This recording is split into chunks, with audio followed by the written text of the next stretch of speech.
Man pat neērti teikt, bet kad es redzu stjārds no Air Baltica vienkārši pilsētas starp vienkāršiem cilvēkiem, kad tas meitenes iet ar savām somiņām, metelīšos vai kostīmiņos.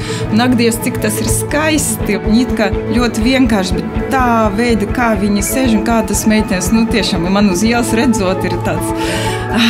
Es dzīvoju Nepālā un tagad jau 3 gadus mācos Latvijā, un līdz ar to es arī izmantoju Air Baltica, lai nokļūties atpakaļ uz māju. Man ir ļoti patīkami, ka Air Baltica ir saistīts ar visādas sociālas tīklos, lai es varētu uzzināt par visādas reizes, akcijas, atlaides un tam līdzīgi. Kad es sāku strādāt aviokompānijā, mans stjuartes darbs viena neaprobežojās ar romantiku gaisā. Es zināju, ka tas nebūs viegli, taču es ticēju, ka man ļoti patiks. Tagad, pēc 5 gadiem, es varu teikt droši, mana darba vieta man sniedz stabilitātes sajūtu, un tas nav mazsvarīgi. Un vēl, man ir pašlabākie kolēģi visā pasaulē.